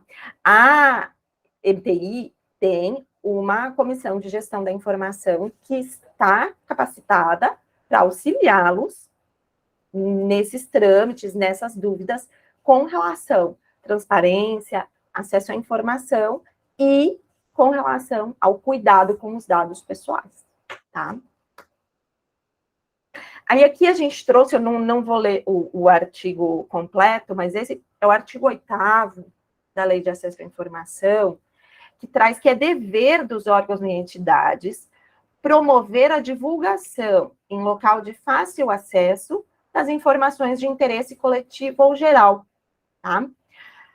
Então, na divulgação dessas informações, devem constar, no mínimo, a lei traz um mínimo de informação que precisa ser divulgada pelo órgão sem pedido do cidadão. Obrigatoriamente, os órgãos precisam divulgar, no mínimo, estas informações, que são registro das competências, estrutura organizacional, endereço e telefone, tá? Então, essas informações principais de atendimento ao cidadão, registro de repasses ou transferências de recursos financeiros, os registros das despesas, informações de procedimentos licitatórios e contratos celebrados, dados gerais para o acompanhamento dos programas, ações, projetos e obras, e resposta às perguntas mais frequentes,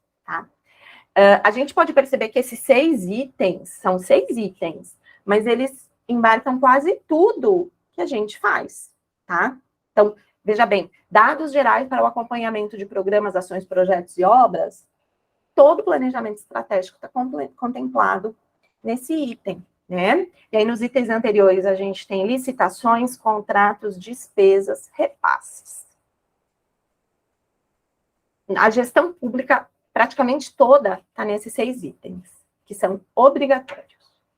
O decreto 806 de 2021, na verdade, eu anotei o ano errado, ele tem um rol completo, ele tem um anexo com tudo o que é obrigatório os órgãos e entidades colocarem em transparência ativa, ou seja, por vontade própria, sem pedido do cidadão, tá?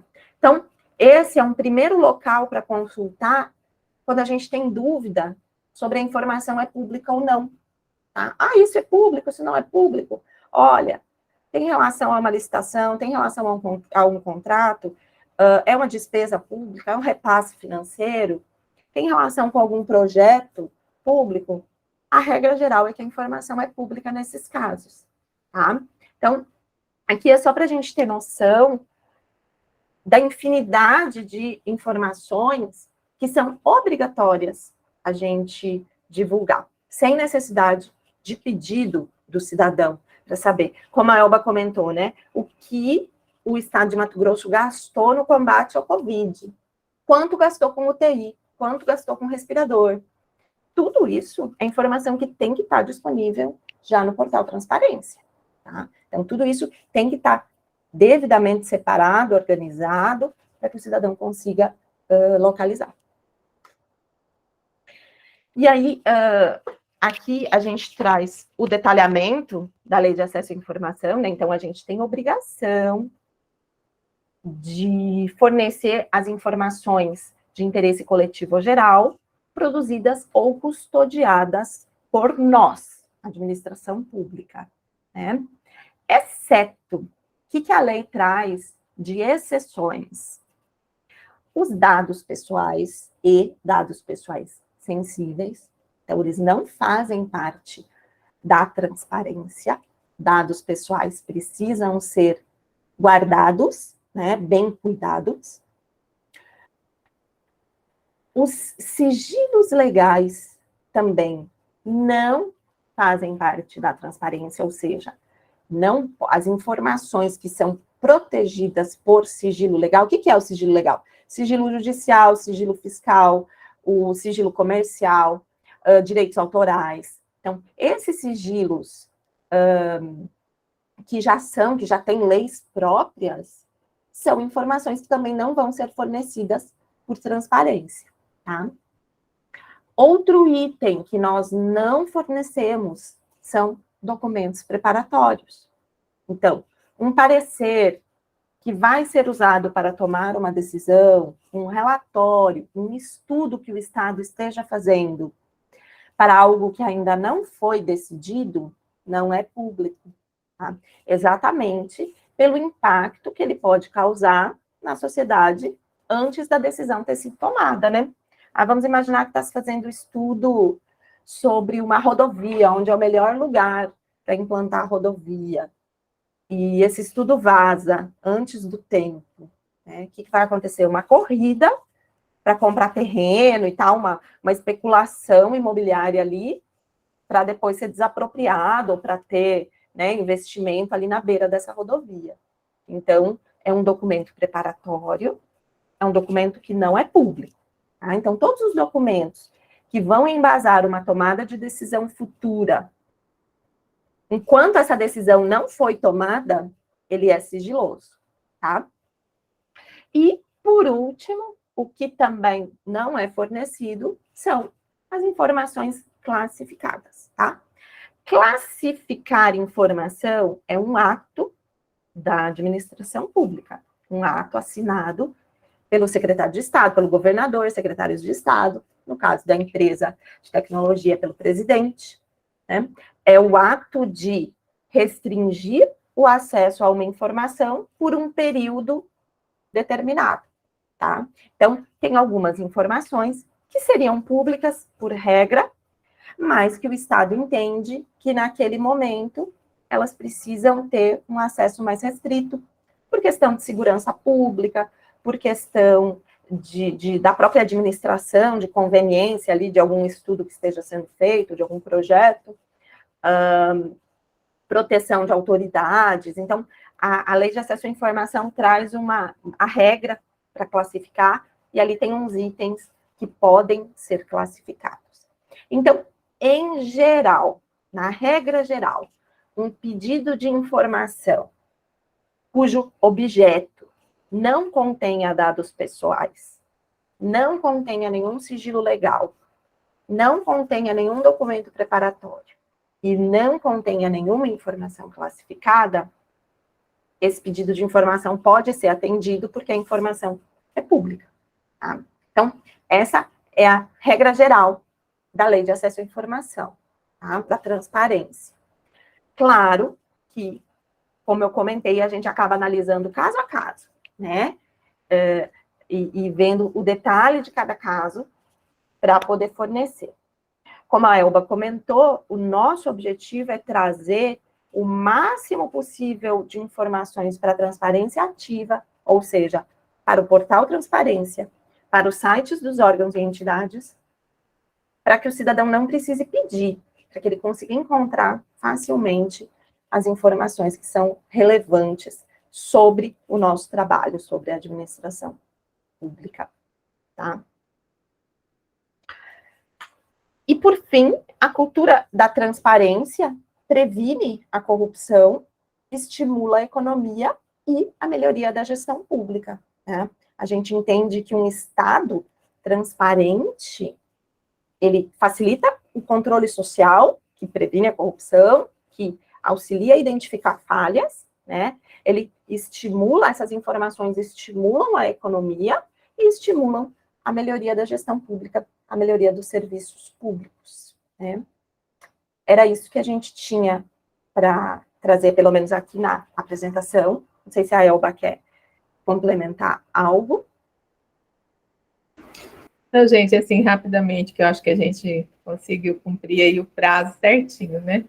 Combinado. Então, não tomar mais tempo de vocês. Porém, se alguém tiver algo a colocar, sinta-se à vontade.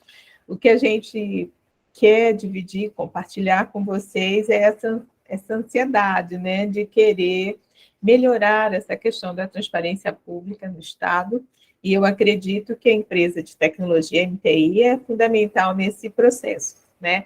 Então, assim, muitas coisas que a gente já evoluiu graças, assim, ao entendimento que a gente teve com o pessoal da MTI, e assim, a gente quer continuar participando desse processo também de internalização da cultura de transparência, né, da cultura da integridade, porque é fundamental para que a empresa tenha sucesso, para que as políticas públicas desenvolvidas pelo Poder Executivo, principalmente do Estado de Mato Grosso, sejam legítimas.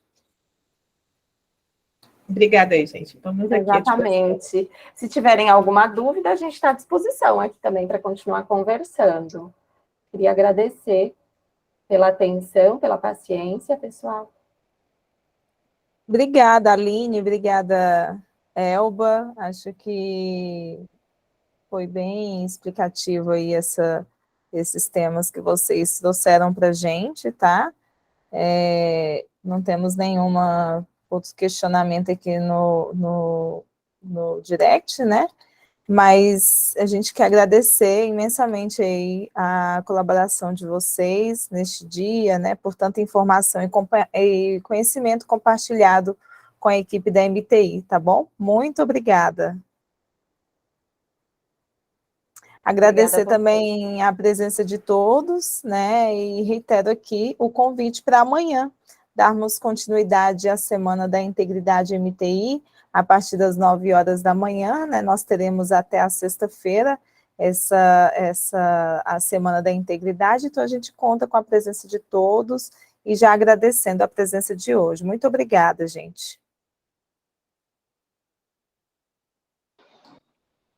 Obrigado, bom dia. Bom dia.